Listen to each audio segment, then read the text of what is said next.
Okay. Dr. Blessman, good evening. Good evening, everyone. I'm so grateful to have all of you on our back in the room tonight. We know that the people will continue to keep strolling in until about 15 after. So, but tonight we have to get started relatively on time. Tonight we have Cynthia Adinig.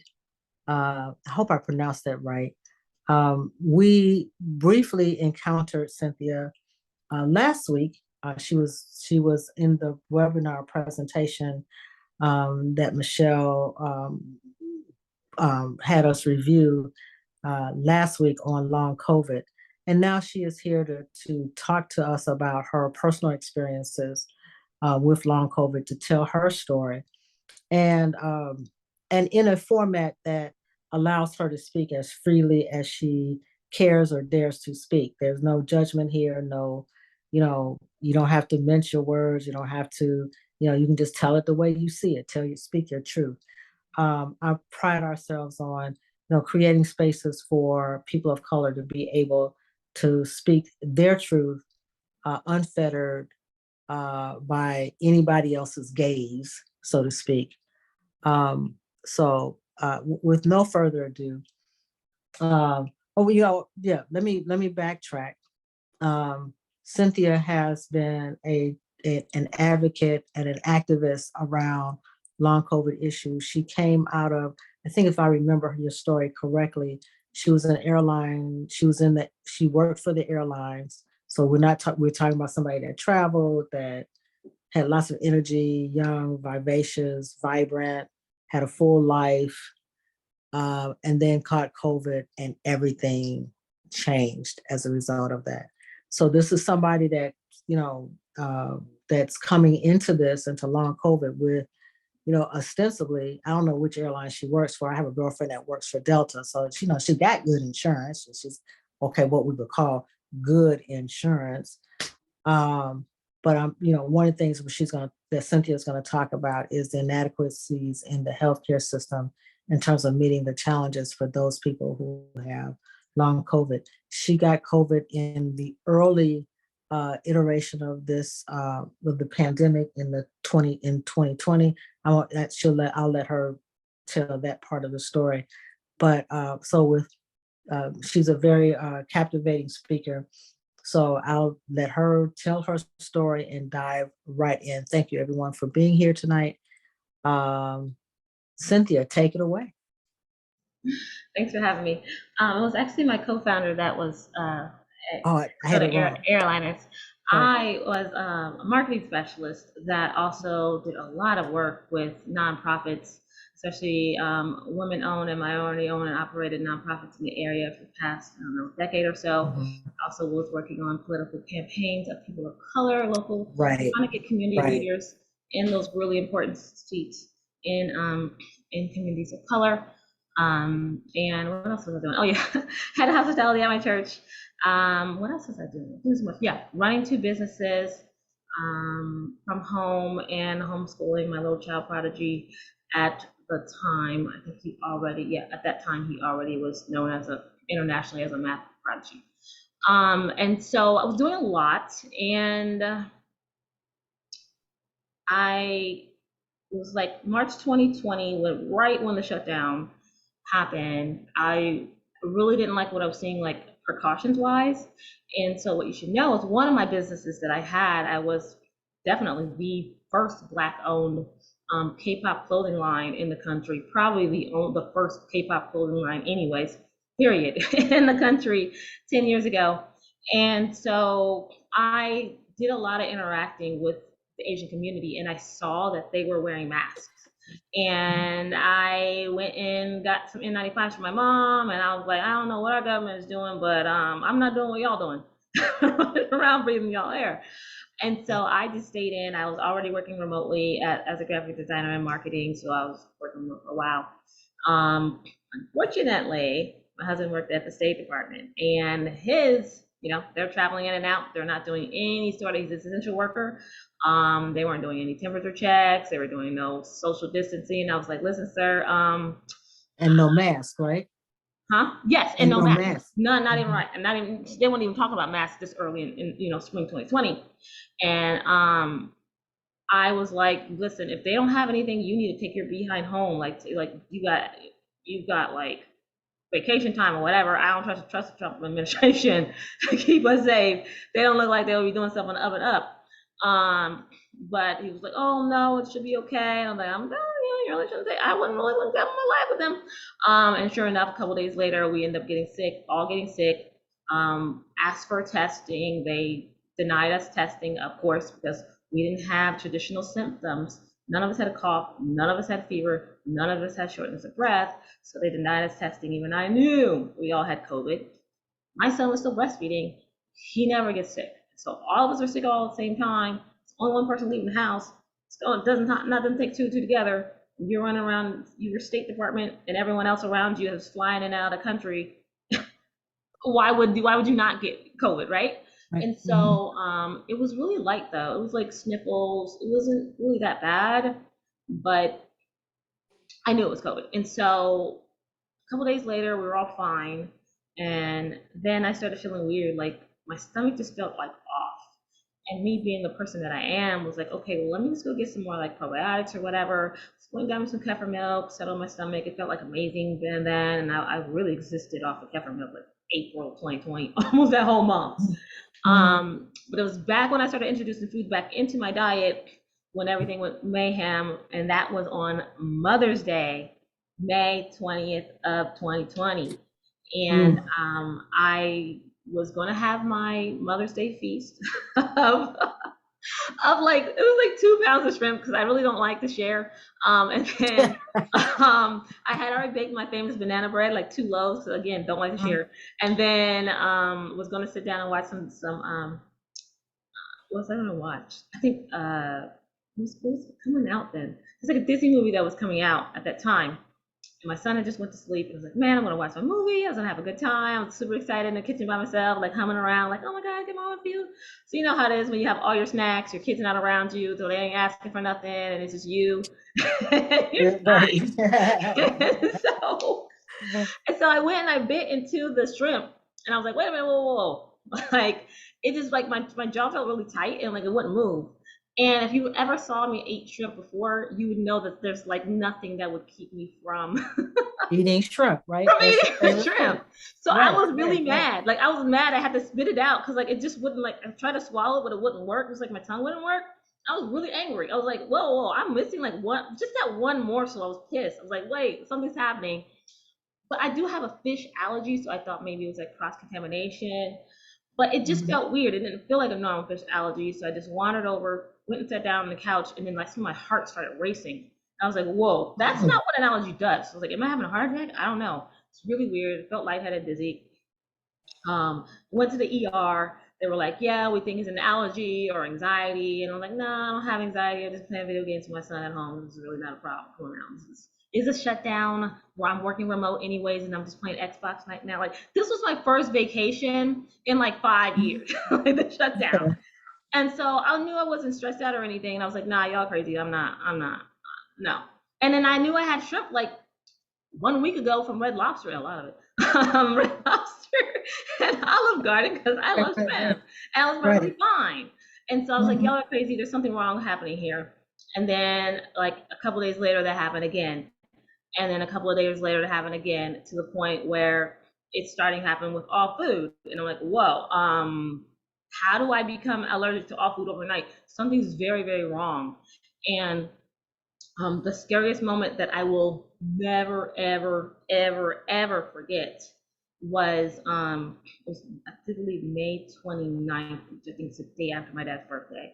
And that's when I had some watermelon that day and I felt amazing. And that was like the only thing I had. And a couple hours later, I just felt like I was having a heart attack.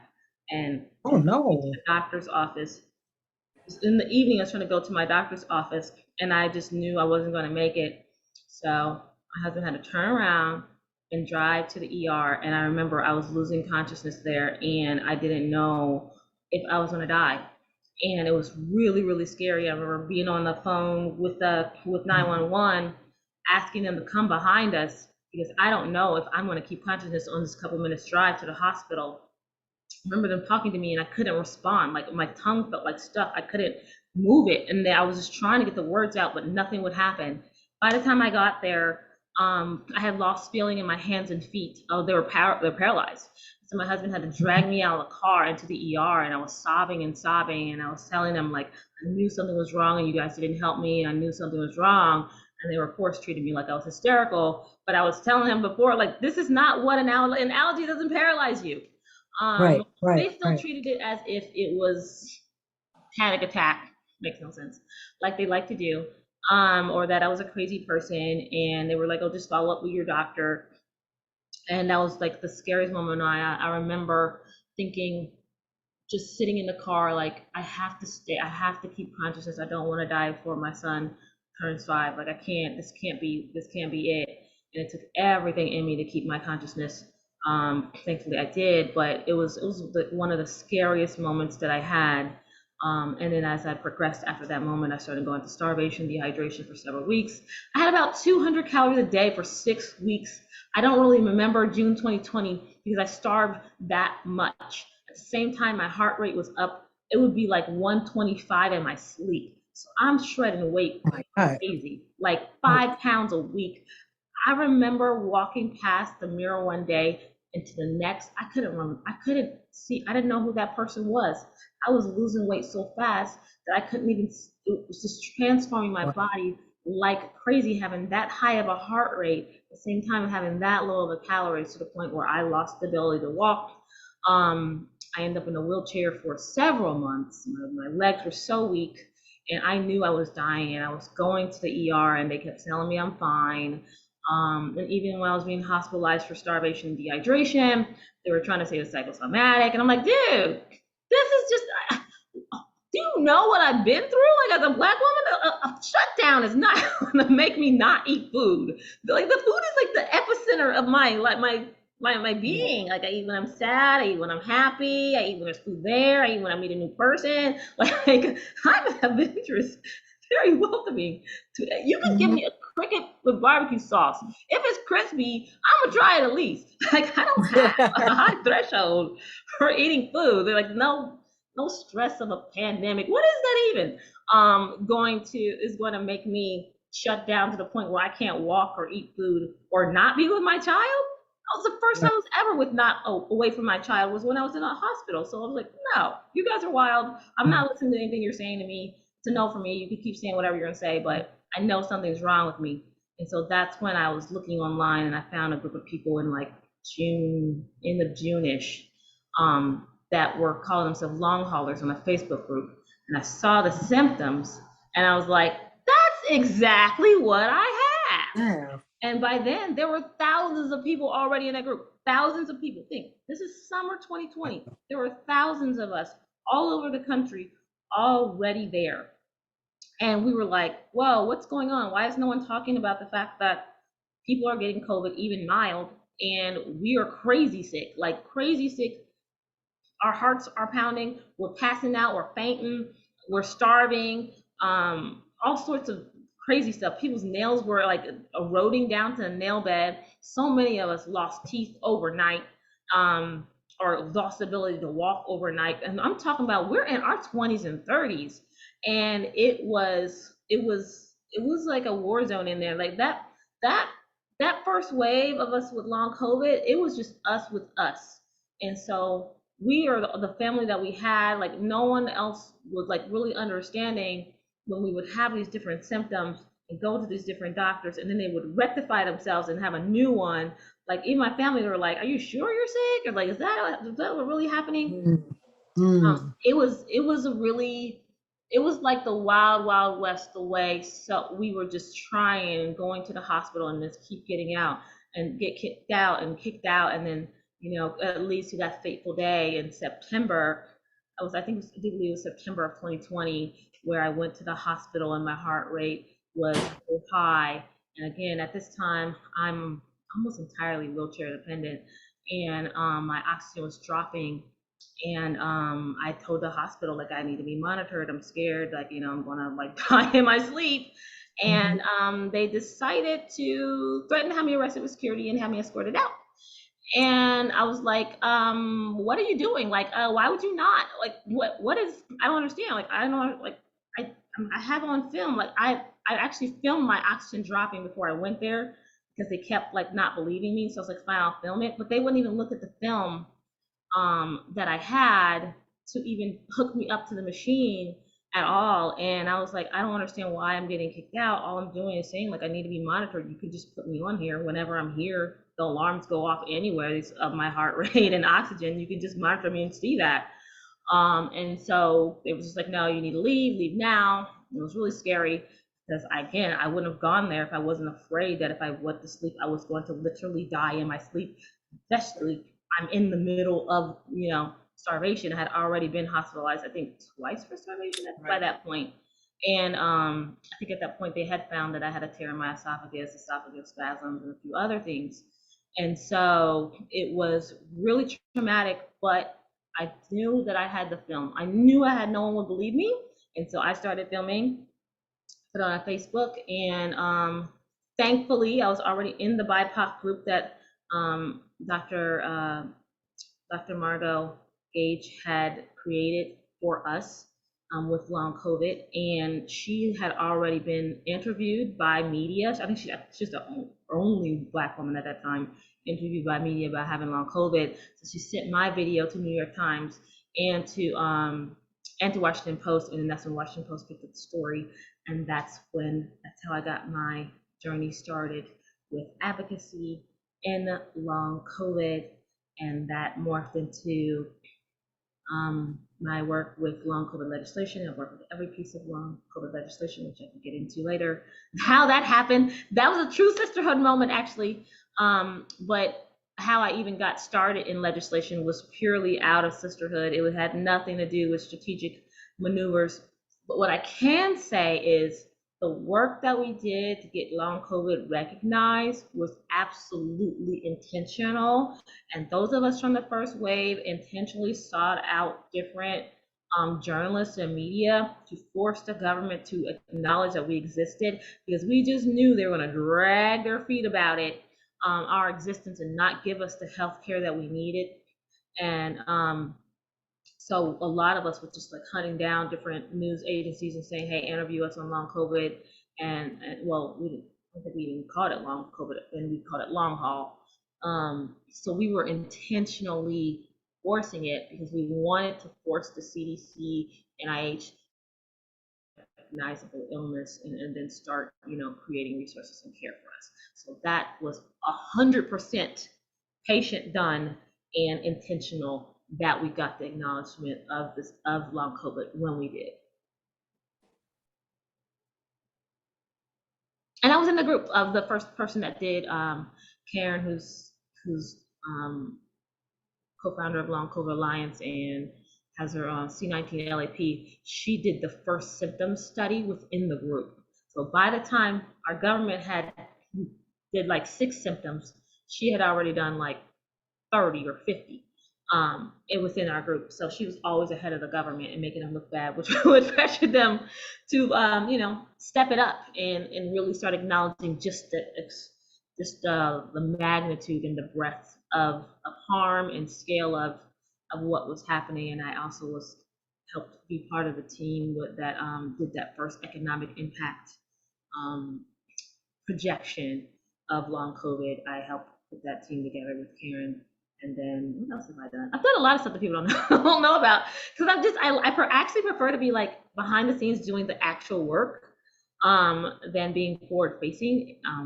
But yeah, it's been like a group effort of those of us who survived, even if we're not formally a part of each other's organizations. We still work together and help each other out in a pinch, because we were literally falling on the floor, falling in the tub. All each other had, giving each other money for Uber rides to the ER. That, like, we were just showing up for each other real hard in that 2020, and we still remain friends to this day. My son has long COVID, unfortunately, and I can also say, unfortunately, that I was threatened with arrest again a couple of weeks ago at my local hospital during a code red air emergency, and escorted out by security for seeking care again. But it's okay because I know the Fairfax, they deserve this L that they're getting. I told them a long time ago, do not play with me in my life. I don't like that. I have stuff to do and I have a child to see. Like, you can play with me, but not with my life. And so, yeah, there's some things in the works that's going to be actually some really great outcomes for everyone in this country, actually, from that incident that happened a couple of weeks ago, where I almost died from their nonsense. But trust and believe that I have something for that. I know you do, Cynthia. I know you do. And I was listening to that twice. I listened to the episode because I enjoyed listening to you tell your story.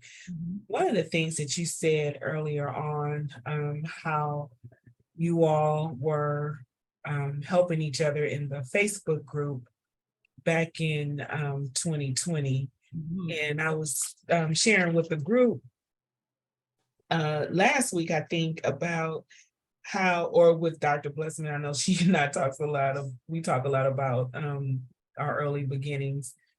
But I remember we were, like I said, starting at the same time as the Facebook group had started. And I thank you for enlightening me in that era, in that time, because I was disappointed that no one could hear. We were saying, you can protect yourself, you can protect yourself. But when in actuality, the people in that group had already gotten COVID and they were experiencing some pretty bad symptoms. And so the foci at that time needed to be, identifying what was happening to them, the severity of what was happening to them, and how do they get the treatment, who's going to diagnose me, what's going on. We don't have a name for it, and yet thousands of us are experiencing this, these chronic symptoms. One of the things that I heard in the presentation was, I believe it has been identified that there are over 200 chronic conditions with long COVID. Yeah, there's over 200 symptoms have been recorded through the research that we've done. Again, that 200 number was patient research done well before our government, I think, was even at 100. We were in the groups doing the work to have that. There's over 200 symptoms that continues to climb with long COVID. And what makes me upset is when I learned about MECFS, myalgic encephalomyelitis chronic fatigue syndrome, because then I was like, then you knew we were coming. Like, I was at the beginning, I was like, oh, when everyone was like, oh, this is a new phenomenon where people were not getting well, and then I go and I meet someone like Ashanti, and I'm like, wait a minute, you're telling me you had these same symptoms for 5 years? Why am I meeting with NIH and they over here look at me and Shamira in the face like, oh yeah, this is new, so we're not sure what to do. So now I'm over here looking at it like, oh, I'll go back and look at NIH like, y'all are trying to play me in these meetings. So this is before even the Recover, NIH Recover was formed. We were meeting with NIH about our experiences. And so after that, I started side-eyeing a whole lot of them because I'm like, I don't like that. I don't like, once I started hearing about the people who were there and how often they were there and how much they were telling them like, hey, we need research for these illnesses. Hey, we need funding for this. Hey, we need community awareness. And they didn't do nothing, or they would promise that they would, but then didn't do it. I'm like, okay, well, that's good to know at the very least. So when the next time I see them and they want to act like, oh yeah, we really want to help y'all, all the other jazz, we need to get it together because it's new. Then I can be like, Now you and I know good and darn well, you saw Wilhelmina almost 30 years ago. Stop playing with me. So I'm referring to Wilhelmina Jenkins for those of you guys who know. Wilhelmina Jenkins. She was, I do believe, the first Black woman that was an advocate for post-viral chronic illness about 30 years ago. She's phenomenal. Okay. Everything Wilhelmina I Jenkins. do is as a tribute to her and her legacy that she built almost before I even was born. And I hope that, as she's very ill right now, to really make her proud in the work that she does, that she did, and know that I'm going to take it from here. And the rest of our squad that she helped is, she can rest. She's earned that rest. Let the rest of us that got some fight in us go handle it, this last leg of it, and show her just how much we love and appreciate her building those foundations and showing up all so many years as the sole Black woman in that space for a long time. Who knows what she went through? I dedicate so much to her, and I talk about her when I testified in front of Congress. She's one of the people that I mentioned as well. Do you have any more appearances to Congress coming up? No, I was just on Capitol Hill a couple of weeks ago, which is fantastic. Awesome. Because I was able to run into the legislative assistant of my actual my House of Representatives rep for Virginia, and I work a lot with Senator Kane, but for whatever reason, it didn't like register to me that I should go and talk to Rep. Connolly, who's actually from my district. Mm-hmm. And they were very, very interested in what I was saying about, I know Fairfax, considering Fairfax is like where he really like, Senator King does a lot of stuff in Richmond, but Fairfax is where Rep. Connolly does a lot of stuff at. And so they were very, very, very interesting. And I'm absolutely talking to them, giving them a lot of details about what's been going on his last 3 years. And I can say that he is not pleased, nor is his staff. And so I know what Fairfax has no idea what is in store for them, even though I have warned them profusely to not play with me, and given them plenty of times to rectify the situation, and also giving an explanation as to why in 2020 I was slated to be given Narcan for my long COVID symptoms, even though they had drug tested me, and of course I came clear. I'm starving to death. I got to do drugs, right? Multiple times and cleared, still slated to give Narcan. And then after I started asking questions, my file got a little iffy. So that's okay. Again, they want the heat. If they want to heat, I will bring them the heat. Do not play my life. I don't like it. I have work to do. All I'm asking is that when I go to the hospital and I have a problem, treat me in a way, and the illnesses that I've been diagnosed with, be treated. That's it. It should be simple. It should be very straightforward. It should be that straightforward, but it's not. And so now they must incur my wrath, because since you're taking time away from the work that I'm trying to do in the community and the work that I'm trying to do in research to actually get us some therapies and cures and diagnostics, and now you must pay. I can't have you taking away my precious time to do the first of its kind diagnostics for ME/CFS, which is what I'm trying to do, so that we can actually start getting people diagnosed with these illnesses. Because we know if there's no diagnostics, when we leave it up to white people, they're not going to see anything in us. And so that is why after all the legislation work that I was doing was done, I pivoted right to research and developing diagnostics, because I know we can't, as people of color, have a fighting chance if we have some broad, arbitrary means for the mostly white nurses to look at us and say, or doctors to look at us and say, you have this illness or not. We need something that takes it out of their hands in order to get that equitable care. And so that's what I'm doing. Do I have a background in that? No. But did I have a background in actual working on policy, but actually worked on almost every piece of legislation of long COVID? Yes. Did I single-handedly actually make it a template for patients to be involved with the legislative process in draft form, which hadn't been done in 30 years when I came in? Yes. So do I need to have a background in anything to make something happen? Absolutely freaking not. So just because I don't have a background in it doesn't mean I'm not going to try. And I believe that from my lived experience that I could do it. Why not try? Well, What's the harm in trying? you No are matter doing, you how, and you so. are doing it, and I'm gonna have to transition so that I can speak to you. Go ahead. Yeah, I'm gonna have to turn off the recording and stop the Facebook. Stop the Facebook recording. So look, Facebook family, listen, if you want to hear this conversation, you're gonna have to come into the Zoom. And the Zoom ID is 680-039-5408. So, but we're going to end the live for right now so that we can talk healthcare policy. Okay, so thank you for joining. Thank you for tuning in. And this recording will be on YouTube, and I'll tell you how to get to our YouTube on our next call. So see you later, Facebook.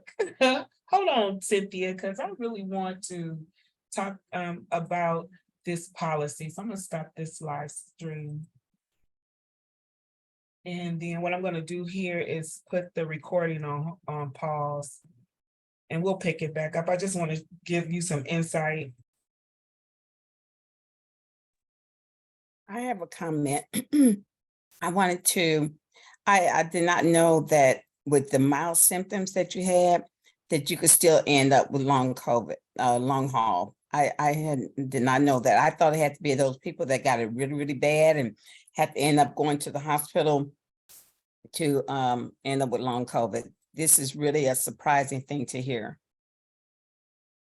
Yeah, you can even have asymptomatic onset, and we know that even from MECFS and other viruses like Epstein-Barr virus, you can have asymptomatic trigger, or it can, a lot of times it'll be like six plus weeks afterwards when you get the onset. So it's hard to even pinpoint that it came from the virus in the first place because of that delay that can happen. There was definitely a several weeks delay between when I started feeling kind of bad versus when I started just hit me like a ton of bricks.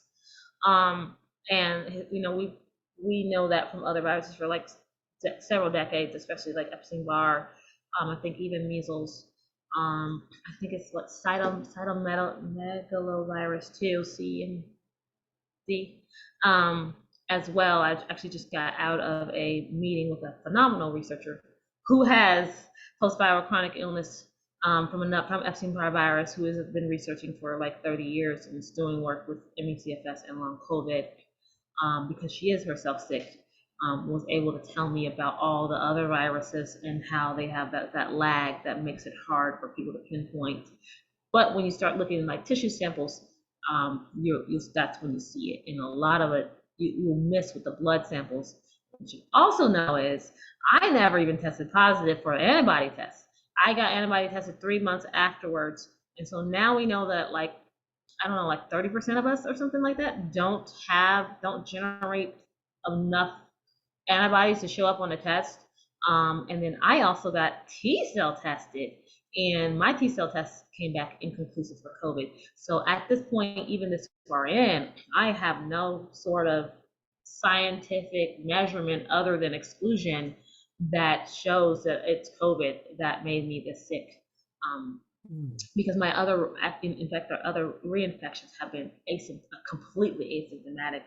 The only reason why I know we got reinfected is because at the same time, my son's long COVID got worse and we got new really bad symptoms. Like tremors, repetitive motions, almost like an OCD kind of thing, or tics he was showing. And it was, yeah, what else would do that but something that's messing with, you know, your neurological symptoms. So that's the only reason why we even know we get COVID. I actually feel better when I have active COVID. I actually feel better, and that's what makes me suspicious. If I have a light infection of another thing, like a sinus infection, I actually feel better too. But there's some science into that. I won't get into that, but just know that yes, asymptomatic or very light, mild sniffles that you could just think is allergies could be COVID, and you can have long COVID, and it will change your life forever. A lot of us have that story. How long did it take for you to get strong enough to come out of the wheelchair and where your mouth knowing where you can eat? How long did it take? Man, it actually didn't take that long. Once I got on antihistamines to be able to eat a little bit of food, by a little bit, I mean, I survived for on about 2 foods for 2 years, and I'm up to about 6 foods right now. That I would say, what was it? I would say it was like winter.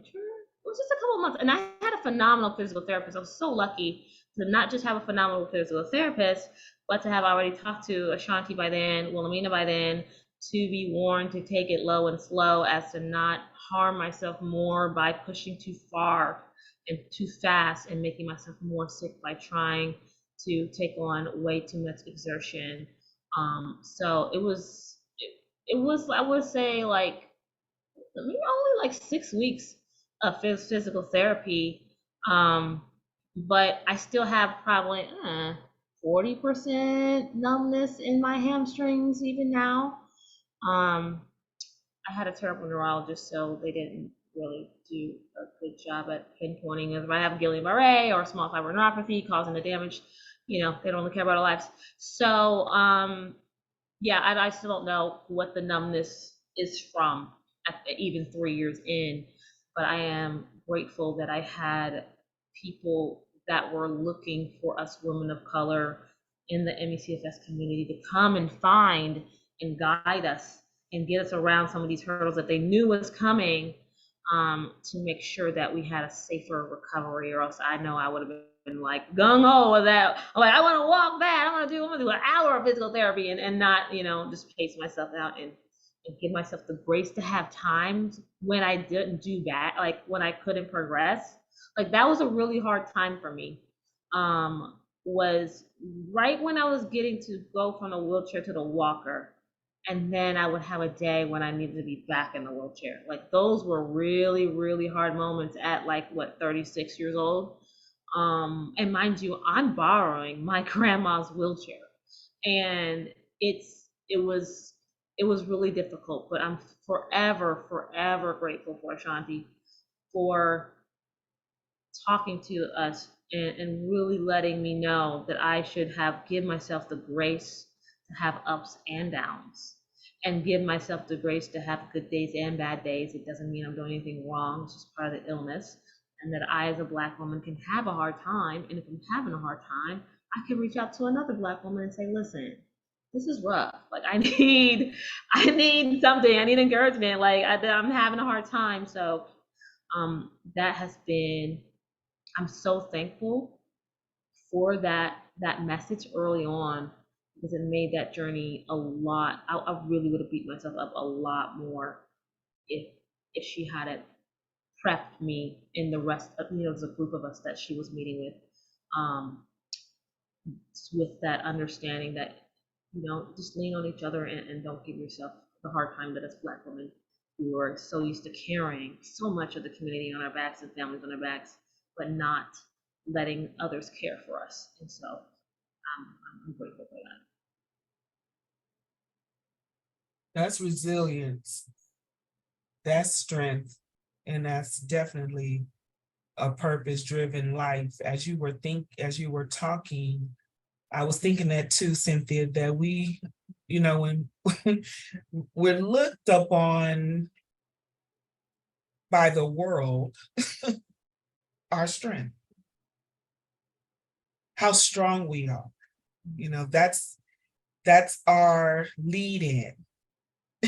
After, I don't know if it's before you see my color or at the same time as you see my color, and it's doing several things. It's intimidating you, and then it's telling you that I'm strong, and then it's telling me, and then if I can hold my own, now I'm empowered, right? But don't get sick. Don't need help. Because the help is few and far between when it comes to community and us supporting ourselves. Sister Paula McNair has a question. Mrs. McNair? Yes. Is there a database or a list of compiled together of conditions that have been discovered or is being treated for currently for patients with long COVID. And the reason why I asked that is I have a family member that I think had COVID twice. First time it was asymptomatic, and but is experiencing atrophy, the loss of strength in their muscles. I know that well. And very healthy person, works out all the time, but noticed the calf muscle in the left leg was a little smaller and has seen a neurologist, but then also has realized or recognized that the strength in their left side is not the same. The other part two is that I had COVID right after it kind of came out. I think it was in April. And then all of a sudden in September, I had a torn retina. I had to have surgery. Just no impact on my eye, no accident, no nothing, just out of the blue. And so when we start talking about long COVID, I was like, well, wonder if this was this was something, because I had it, didn't know I had it, So that's my my question. Yes, there is a list. I do believe the best one is still Karen's list, which is at C19 LAP. You just type in C19 LAP, you should be able to find the website. It's better to go to the Facebook page and go in there, and actually you can just email me. One of the things that people don't know that I do is I really work with patients directly. To just go through all of their symptoms, just go through it. Because a lot of times, most people don't know what all is even connected to it. And as I talk to them more and more, I can go down and listen and say, okay, well, this sounds like something you would need to see, this sounds like small fiber neuropathy, it sounds like a neuralgia, this sounds like, this is where you would go to. And even within C19 LAP's symptoms list, and it has a list of what we're calling competent providers, where they've actually have had patients with long COVID that they've treated, that has put their name on a list to at least try to figure out what's wrong with the patient. It's sad that the bar is that low. But I do, like, one of the things I have done since the very beginning is I'll sit and I'll spend like 5-6 hours each person going through all of their symptoms from COVID on, to try to see full spectrum. Eye issues, that is so common. Even a year later, droopy eyes, losing eyesight. Me and my son are showing signs of, it's called Sjogren's, which is an autoimmune illness that makes for very dry eyes and very dry mouth, dry lips, dry eyes. Sometimes my eyes would feel like sandpaper, just out of nowhere. And then other time, like especially at the beginning of COVID, I had like conjunctivitis, like once a month for 3 months straight. It would just come, stay for 2 days, and it's be gone. I'm like, what did you do? Like it was only in one eye. It was the strangest thing. So eye issues, super common. Blurry vision, and it's way more common. A lot of us get like one eye for whatever reason, droopy. We do think we're having like little mini strokes that are not catching. I've definitely in that first year had one side of weakness. I think it was my dominant side, my right side was weaker than my left, and the physical therapist was actually caught it. And I was like, I've been telling these people this whole freaking time. And I ended up having like numbness in the top of my foot for maybe like 3 months, which finally worked itself out, which is great for me. Or I'll have numbness in my back, just come and go. Numbness and tingling in my hands and feet that it just comes and goes. What else do I have that's really weird? Dental issues. Dental issues is rampant with long COVID. Like the most aggressive plaque and cavities out of nowhere.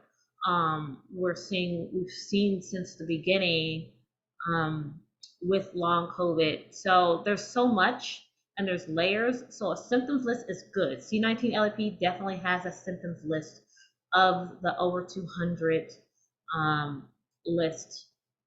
I do believe you can also find it on the website. We started printing them out and handing them out at conferences too.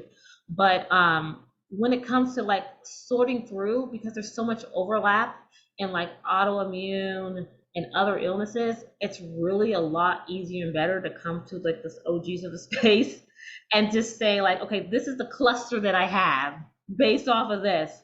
What direction do you think? Like, is it more Guillain-Barré? Is it more, atrophy or deconditioning, or is it more small fiber neuropathy? And we're so good at seeing it because we've been around it and lived it with thousands of patients, and we can like, it sounded more this, like, and you should go see a neurologist, but see a neurologist that specializes in this. And also make sure you ask the neurologist this question before you go there, so you don't waste your freaking time. Like, we have like a whole system of how to get you from point A to point B safely, and say like, okay, if this neurologist says this to you, run. They don't know what they're talking about. They're gonna try to take your money. Don't do that. No, don't do that. So like, it really is more like a one-on-one thing that really gets you to point A to point B, and that's something that I do with all patients. Feel free to find me. It's even on my, I even have it on my on our BIPOC Equity Agency website. If you go to programs, I actually have like a 5-course program about like advocacy and about recovery and all those other things. That's free and will always be free. We will never charge patients anything to do. Or again, you can just email me or find me on Facebook, and I can walk you through everything and really make sure that we don't miss anything, and make sure that everything is tackled and highlighted. Because a lot of times it's not until you have this conversation you're like, oh, that thing, I didn't even know that would have been like even with like ADHD and there's some other like just random things that I never would have put 2 and 2 was long COVID until someone else was like, oh, that with long COVID, we have this. I was like, really? Huh, that's what that weird thing that's happening in my body is. It has a name. So, yeah. Well, thank you. I appreciate it. It's important. I worked in healthcare for 20 years, and I do a lot of my research for not only for myself, but family members and friends, because you got to go in there talking and knowing something about it with some form of direction. Yes, you have to, or else they will lead you astray into some dangerous spaces, and you won't even know that they're giving you bad or wrong information, or just guessing, or just wants you out of there, or just making up stuff on the fly. You have to go prepared. And I always try to tell, especially women of color, try to find a doctor of color as your first line of defense. You can't just lean only into that. You still got to go in there educated, because we all know that not all kinfolk are skinfolk, right? So you still can't be some of the worst experience I had in the hospital was with a psychologist that was a Black woman, and I let it have. I had got rest that night, and I absolutely let her have it for her nonsense. So basically, they were treating me as if I had anorexia, and they were trying to sneak and give me a bipolar medicine and say it was for appetite and sleep. And if I had not had a phenomenal brown male nurse that informed me that I can actually, decline the medicine, I didn't even know that at that time, then who knows what would happen if I would have taken that medicine on an empty stomach that wasn't meant for me while in the middle of starvation. It could have very well sent me to some sort of actual psychosis that I didn't have. So yeah, I have a lot of, there's a lot of things that happened even after I got past the ER, to the point where I had life-threatening illnesses from the starvation, dehydration. Like I developed refeeding syndrome, metabolic acidosis, starvation, ketoacidosis, small anion gap, all kinds of things from the starvation. Once I got in there, they still were treating me as if I was crazy, and stress was making me not eat. And as we can see, I only can eat 6 foods. and I've got some weight on me. I don't need a lot of food to snack. So that has never been a problem for me. But yeah, it's been even inside the hospital was not a safe space for me. One of my other admissions, that nurse every single day pressured me every single day to take a antidepressant. She said, just try it, just so we can rule it out. And I knew good and well, if I tried it and they saw it on my files, that I would be even more tainted for them thinking that there was something actually just mentally wrong with me, and them not really care for me. So I would refuse, but that should have never happened. A patient should be getting pressured every single day to take an antidepressant for their symptoms. And just Like you were in a clinical trial and it was the things I saw and the things that happened in there, I was like, let's wait till I get out of here. Thankfully, I am now on the patient advisory board of Mount Sinai. Yes. And we will be changing some things going forward, including ER and standard of care for a wide variety of symptoms for illnesses, not just long COVID, but for MS, for ME/CFS, for Lyme, and long COVID is what we're tackling. I'll be in that meeting in a couple of days. What about their emotional intelligence when it comes to working, or their diversity training? I mean, is that something that? Man, that's a minefield. She laughing. I mean, like, it's such a minefield because what is really messed up is the hospital that earns my ire has a DEI department. That hospital has like, they have this like black coalition of like, what are they? It's like nurses or something that I don't know. They have like that hospital on paper looks like a place that you would want, right? But they are like so egregious. Patient relations, stay lying to me, and I know I can tell from talking to them their names and how they sound.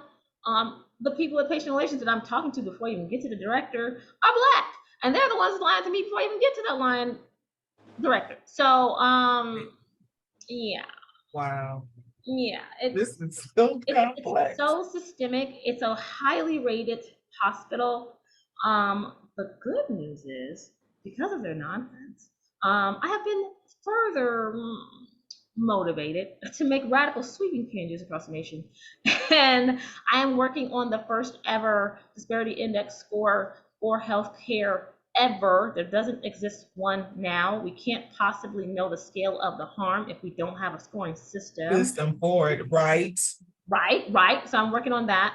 And then I also am working on creating pushing for a forward-facing discrimination reporting system, because right now it's, no one can know how many times that one specific hospital has had a problem with that one specific person. Right. And since I work with a hospital clinic plus some other things that I do, I have the ability to do something really innovative that the nation has never seen, that I'm working on expeditiously, so that we can finally get that count.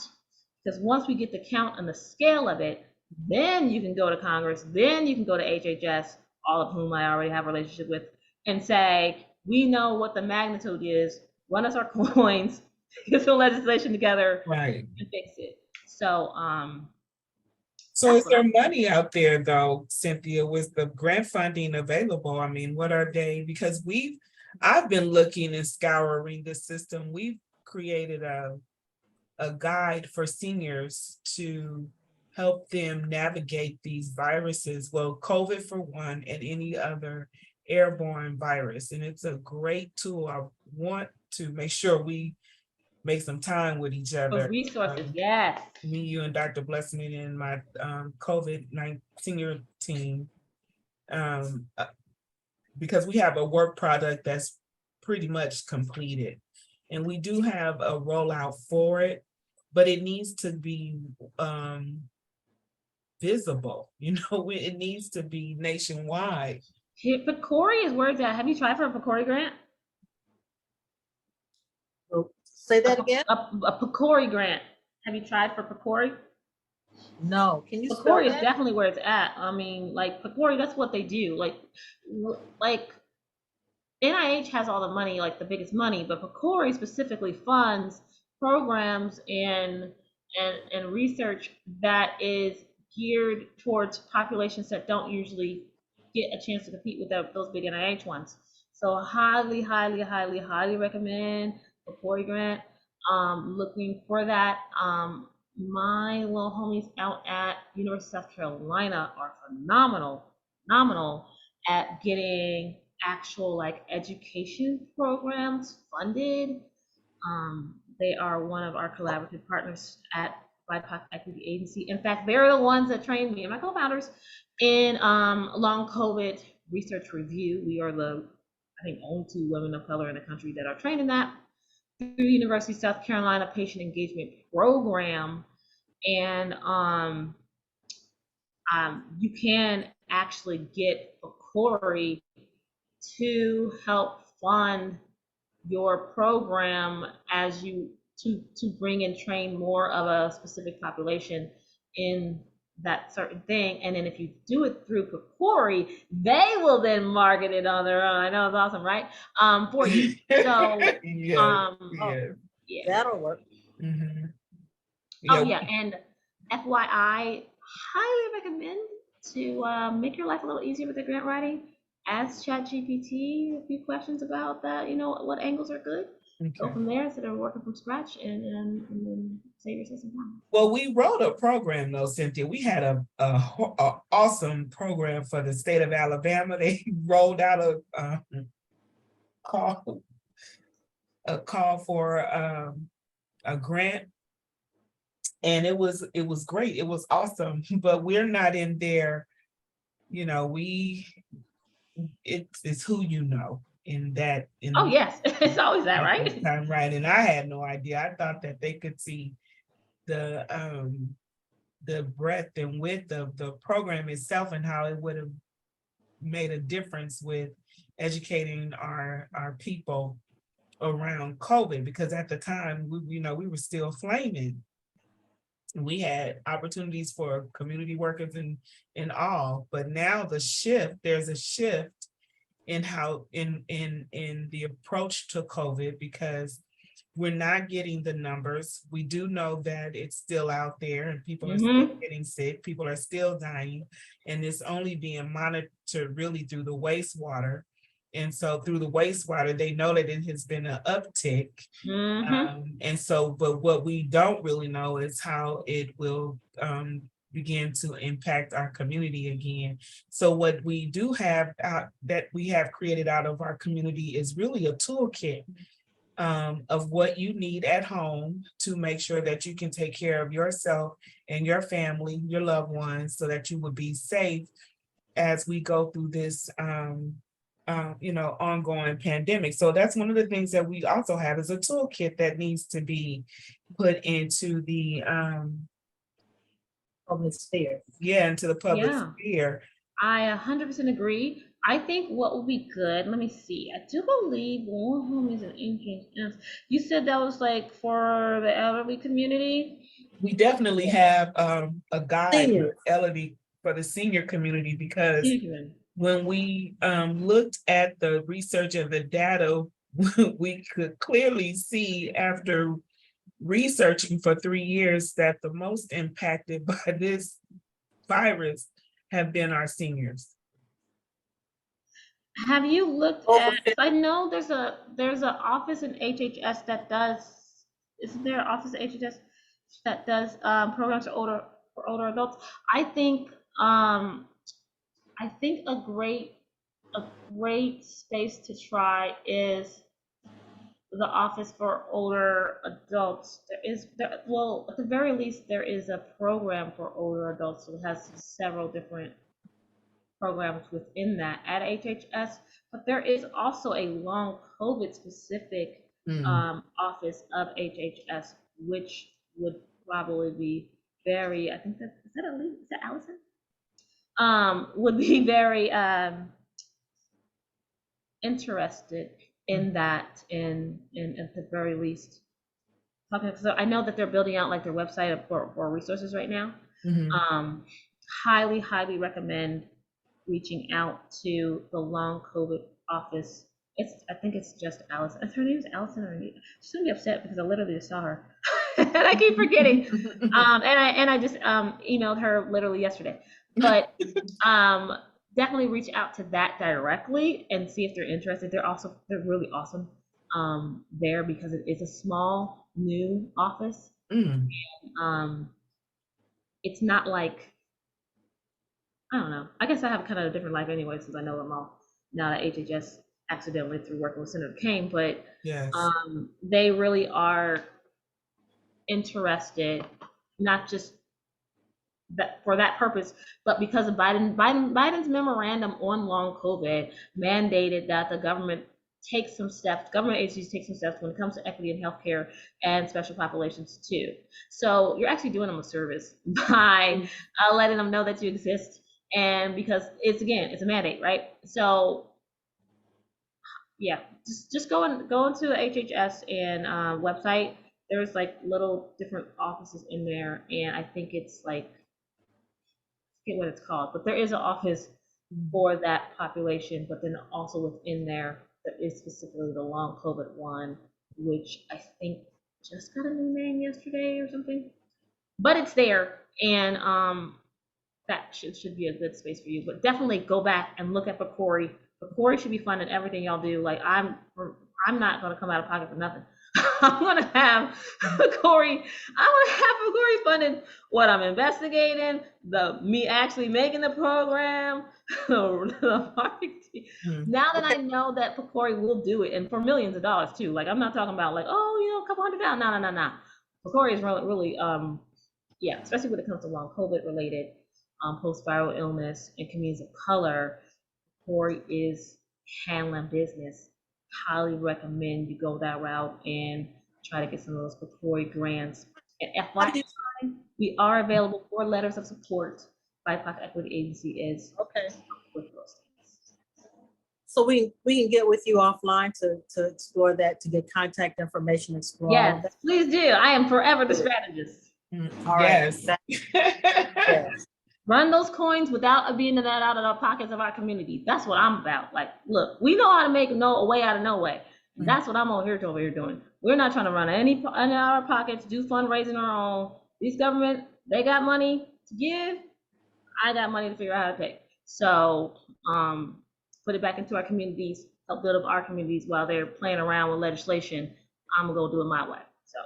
Yes, and that's what we have been doing, Cynthia. And sometimes it feels like you're out here by yourself, especially when the conversation, well, this is what I love about my community, especially the ones who are here. We're missing a few dedicated people, but it's the vacations and the family duties because it's the summertime, but at least it'll be recorded and they can go back and listen. This is the one thing that I love about our community is that I'm for sure we repeat some stuff over and over and over again.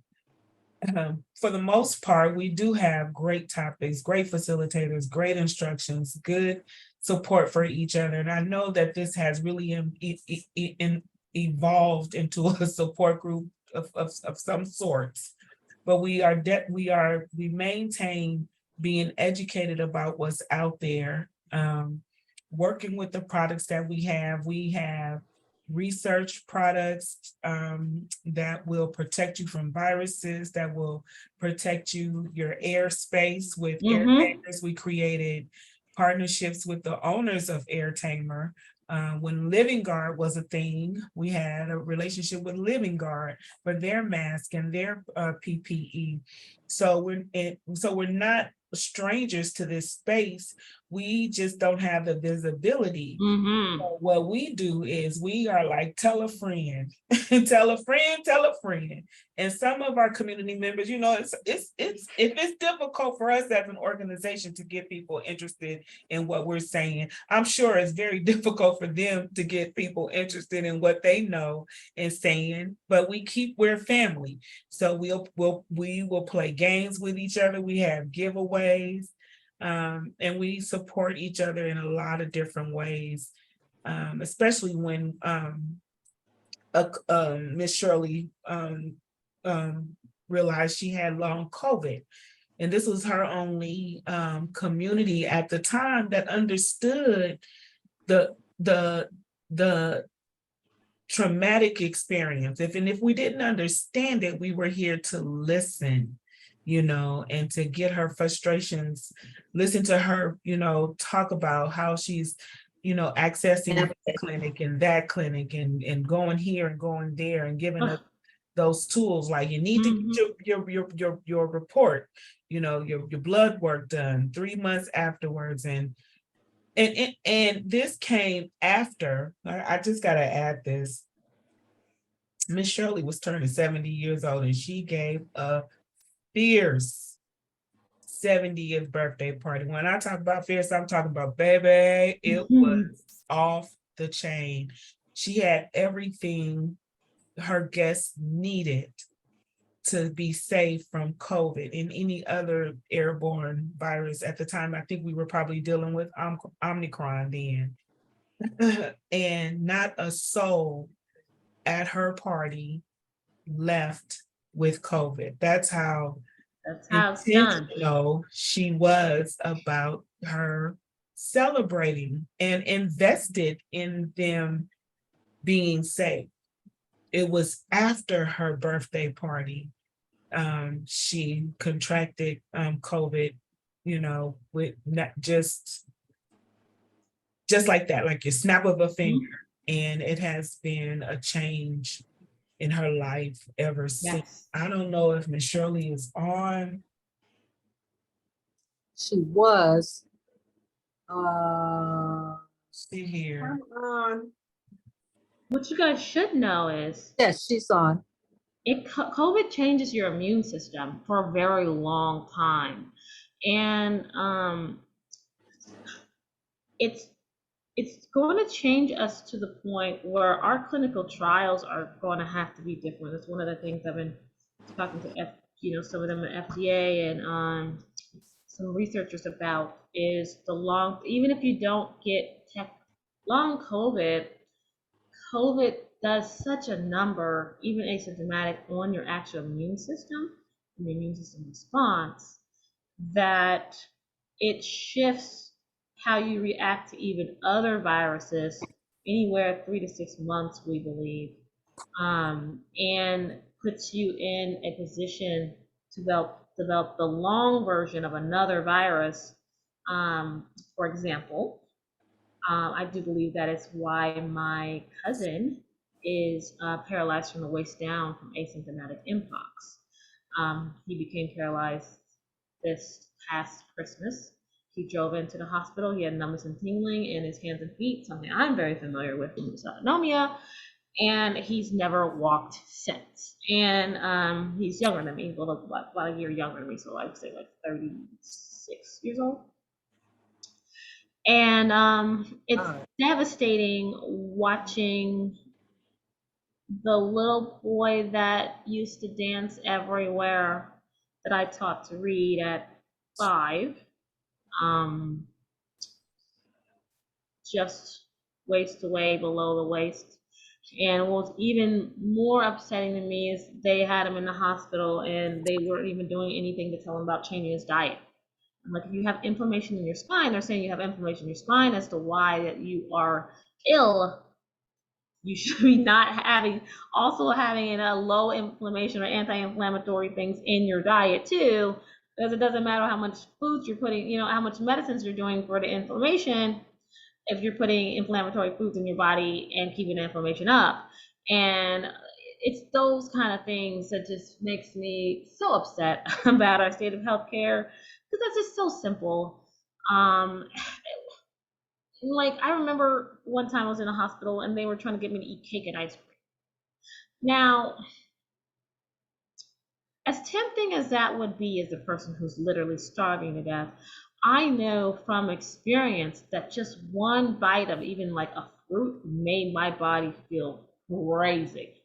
So it didn't matter that I was starving to death. I was like, listen, y'all, I don't know why I can't eat cake and ice cream, but I'm on that, and how about we try some vegetables instead, like some steamed vegetables? Like, can we have this sounds a good idea. So like that, I had to put myself on like a no butter, no dairy, clean whole foods in the hospital as I'm literally dying of starvation. And I remember asking like the nutritionist, I was like, hey, have you heard about like a low like histamine diet? Because I'm feeling like I'm having an allergic reaction. He was just looking at me blankly. And I'm like, this is what my health insurance is paying like thousands of dollars for, like, sir. So it really is about us reaching each other and saying, just doing some simple things to get us on that better path of recovery. It's just going to be us heavy lifting and just getting that stuff out there to each other. Yes, Even now. Sister Margie Bolden, I see you in the room. I'm glad you showed up, because I'm gonna send you a text message. I got a couple people on the list. But Sister, I have a question for Cynthia. Mhm. Hi, Dr. have you Rothschild? or anyone in the group that you're in, has anyone tried low dose naltrexone? I have not tried it, but I know a lot of people heard about it, and some people with long COVID, because I listened to these webinars that are they're not presented by CDC, but they're through CDC, and they talk about long COVID and ME/CFS, which I have. Mhm. And one doctor did mention LDN, low dose naltrexone, which really can help the immune system. It has helped mine, and other things.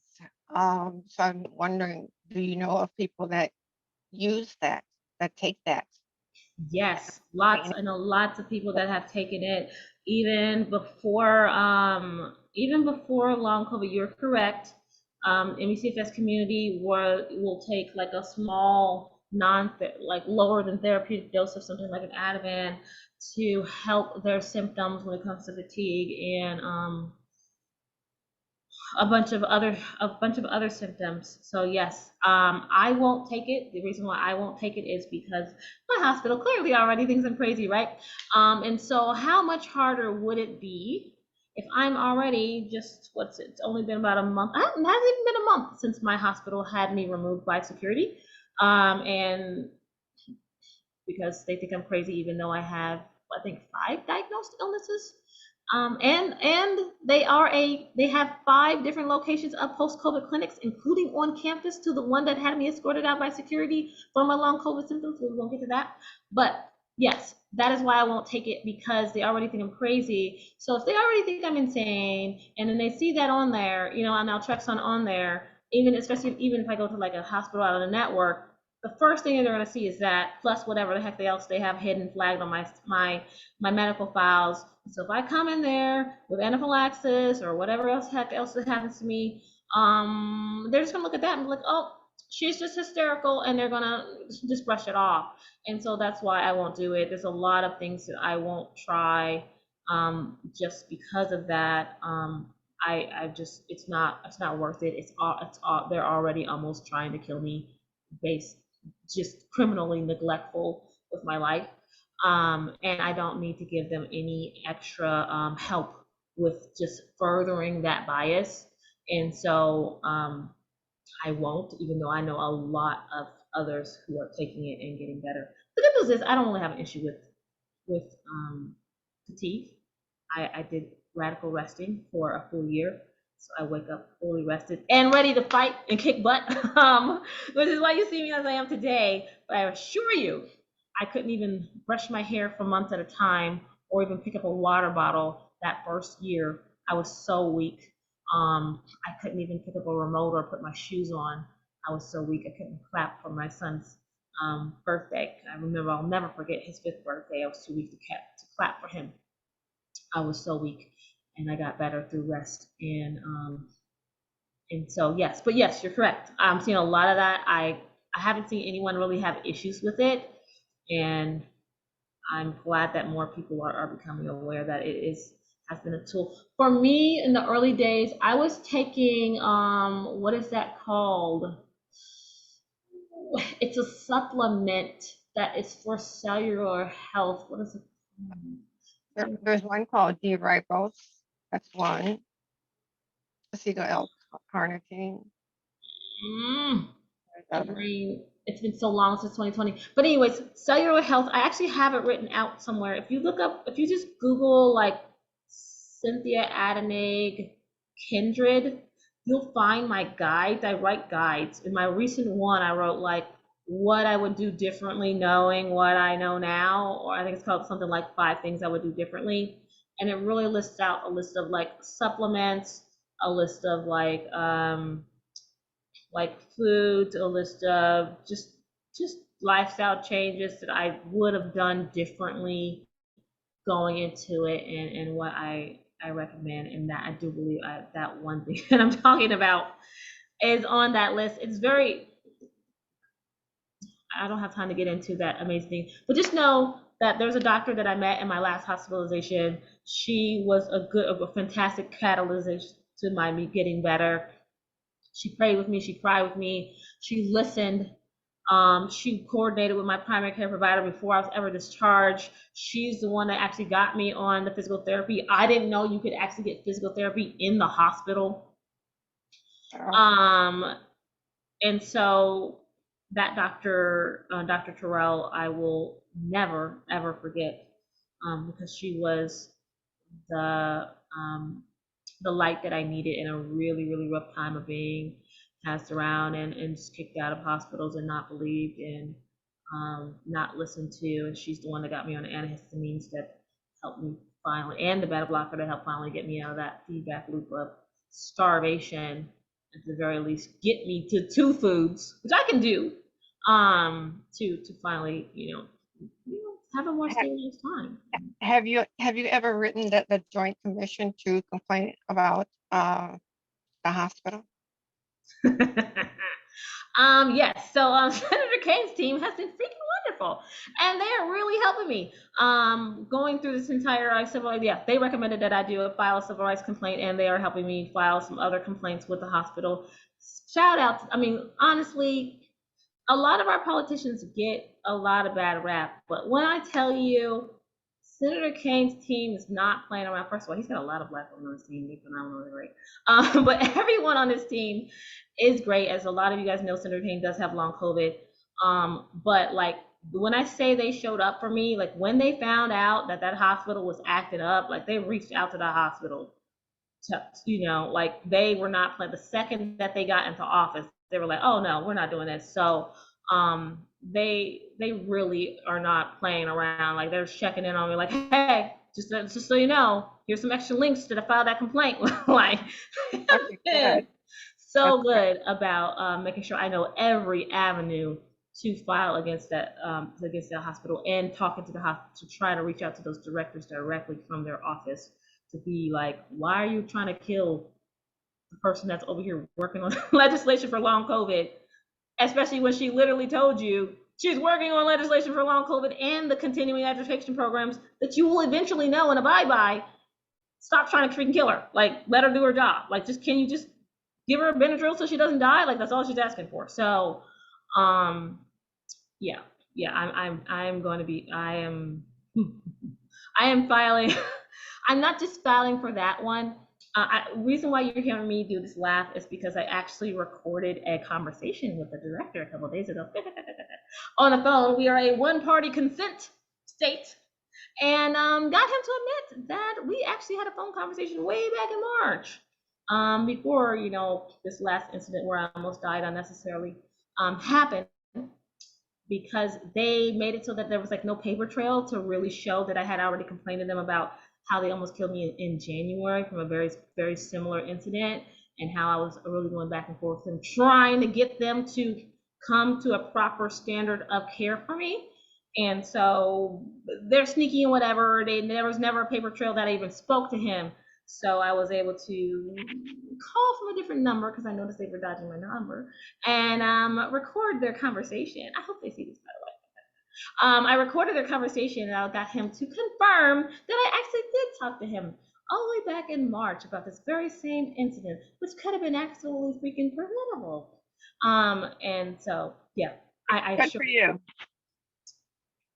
It's a shame how we have to know we're getting at the end of our program. I wanted, Sister Shirley, if you had any questions for Cynthia and wanted to share just a little bit of what you have been dealing with. I know she has, even her schedule does not say we have her at this hour. So for her to be with us, I'm so happy she's here. But I also wanted her to meet you and hear your voice and a little bit of what you've been dealing with and where you are now. Hi, Cynthia. Hi. I've enjoyed your sharing. My experience was similar but different, I guess is a good way to put it. I'm an immunologist by trade with Johnson & Johnson.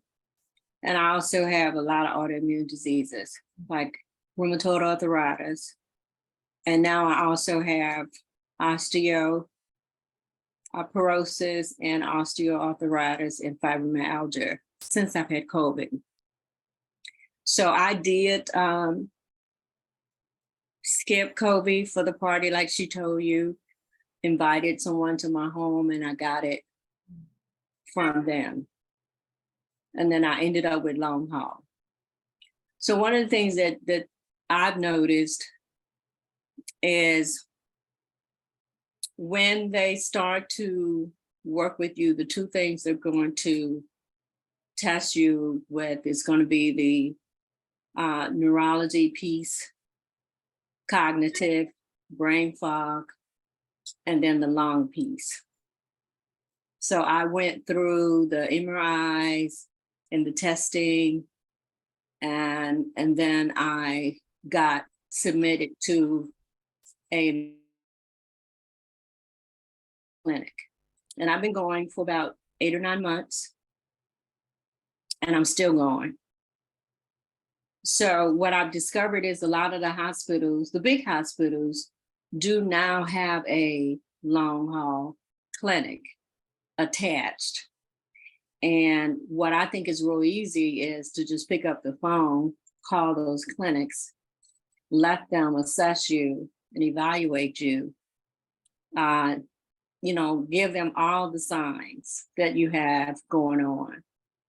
And even the ones that you're not sure you have, and get yourself qualified, then at least you'll get your brain scanned, and you'll get your lungs scanned, and you'll get your body scanned. And that'll be even more information for yourself, and opposed to just depending on the doctors to put a plan together. So that's how I became an advocate for myself. Because once I got my test and I knew where I stood and I knew what my symptoms were, I was able to be an advocate for myself and make sure that I got the assessment for the cognitive piece. And I went through working puzzles and all kinds of things. And some of the things that they showed me or taught me to do really did help to bring some of my brain fog, put it in perspective. Right now, I'm going through breathing, physical therapy, and I'm also working with Dr. Hapi, which he's a part of our community. And I'm already seeing significant changes in the way I'm feeling. I think I was having a circulation problem as well. All of a sudden I'm hurting in all of my joints. And I wasn't having that before. So, I mean, I empathize with you. You're a young person and you went through a real traumatic. Yeah, and I've had all the symptoms you described. Yeah, that's, and I'm 71. So, this was no piece of cake and it's still not over. But I'm not gonna give up the fight. to make sure that I get the appropriate care. And I do know how to work the hospital systems, and we all have our expertise. We have our weakness and our strengths. Well, I worked in the hospital system for over 40 years. So I pretty much understand what I need to do to get in the system to be evaluated. And so I've had a really good experience. I'm learning a lot about myself. I just went through a full body scan. So I know everything that's wrong with me. And I don't think that I would have been able to get that approved had I not, gone through this whole long haul. Yeah. I agree. I 100% agree. So, they had it was coming out their own pockets to refer you out for that kind of stuff prior to that. So I do believe it's definitely an opportunity to get some things that have been happening, even pre-COVID, get that checked out under, hey, I have all these things, let's just run the gamut and see, what's wrong. I found it phenomenal. It's if you know what it's there and how to utilize it, you absolutely can utilize this time as a chance to get the kind of care that we don't usually get. Right. And I know I needed that echocardiogram. Like I wouldn't have been able to rest as a mom without getting my son checked out for that echocardiogram. There's only so much I can do for him at home. Echocardiogram is not something that a primary care provider would be able to have. So getting him in, even though I didn't like necessarily, didn't like the cardiologist, she was terrible, that he went to, knowing that he got that scan done was worth it to then leave and go and try to get him proper care for the neurological symptoms that he has, because I know he's got dysautonomia, which a lot of us have. So a lot of us that are experiencing what we are calling what we describe or feel as circulations is dysautonomia, where our blood is pulling to our legs, and it's also causing temperature sensitivity to us as well. So like even right now, I feel very hot on top, sweaty, and like my feet are freezing. That's a dysautonomia. And I now know that I've had it most of my life after a virus when I was younger. Now that I know how to, understand what it is that has been flared more, I probably do have either fibromyalgia or RA myself. I have times where I just wake up and my joints are just like horrible. I also have Ehlers-Danlos syndrome, which was very rampant in our family. It's for those of you guys don't know, it's a connective tissue disorder, and that also can cause pain in the joints. And so for us, it looks just like you're very, very bendy. So like I can do all these things with my hands. And it was fun when you're kids, you're like, oh wow, this is fun. But in reality, like doing this stuff, you shouldn't be able to move your thumb like this. That's not, but it doesn't hurt me at all. My son has this, my cousins have this, aunts have this, mom have this. And so I never recognized, or would have never recognized it as some sort of illness that I needed to keep an eye on. But what people don't understand is, one, it makes you more prone to injury. And two, if your bones are stretchy like this, your organs are too, and that can cause digestive issues and other things that you need to have regularly checked out. It's not some harmless thing that it looks like on the outside, and it can have complications. Another thing that you guys should know about Ehlers-Danlos syndrome is that it is becoming recognized as a comorbidity of long COVID, and not just long COVID, but post-viral chronic illness as a whole.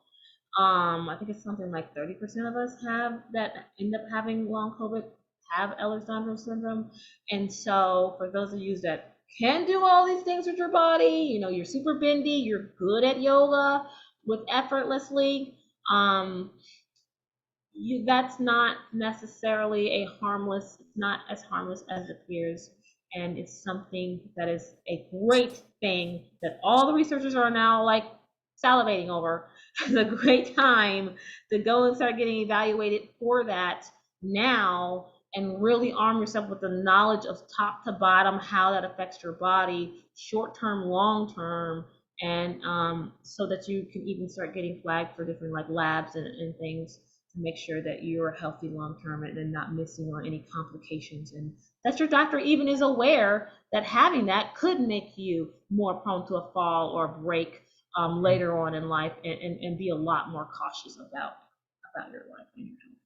Cynthia, it's late and I know you're on the East Coast, and so I'm not gonna, because I can sit here and listen to you all day. And my community can too. It's a lot of information. So we definitely need to have you back. Yeah, and I haven't even got to my sisterhood moment of how I even got into legislation in the first place. Oh and my God, that's what it is so worth it. That's the next piece. But even before we get there, Dr. Blessman and I will have a plan of action when we call you, so that we won't be brainstorming. Yes. Oh, I love those. Those are my favorite. I know you do. We'll have a plan in place that we want to execute, as well as find ways to work with you, because we do have a community. We do have some visibility. So if it's being part of focus groups, answering questions, filling out a survey, please send it our way and allow us to participate. Family, I know Cynthia has offered her services by way of having a chronic condition. Please contact me. I'm happy to help. Please call, email her and get the information. It's the website is in the chat. She's gonna come back. She's coming back. One of the topics that they touched on in the webinar, if you weren't here last week, how you know, Cynthia, I caught it, talking about children with long COVID and having issues in school. You know that school is about to start. So we're going to give it into September, because you know we're going to talk about her honorarium too next week, because you know we take care of our people by when they want to come in and share this good information with us. We want to make sure we take care of them as well. So yeah, thank you, Dr. Blessman. So yes, so please go to the website. There's legislation, and I'm getting tired because I've been up working too. But there is policy, there's legislation through President Obama's office, the mandate for long COVID research, education, patient advocacy is there. Yay, President Biden, and the way that things are looking right now, he'll be back for the next 4 years. So we definitely have an opportunity to make sure that we don't get dismissed, because these people don't mind dismissing us in every way. And you know I got a plan B for that too. Anyway. I know you do. A plan C, plan D, and plan E, and plan F. So with that, I'm going to turn it back over to Dr. Blessman. Cynthia, thank you for last minute. Thank you for recognizing, you know, my passion in this. I'm so proud of you and what you've accomplished and what you're doing. I feel like I've been knowing you forever. So thank you so much. And you'll hear from me. I promise. Yeah, I'm really excited. I love having those other like strategic mind thinkers.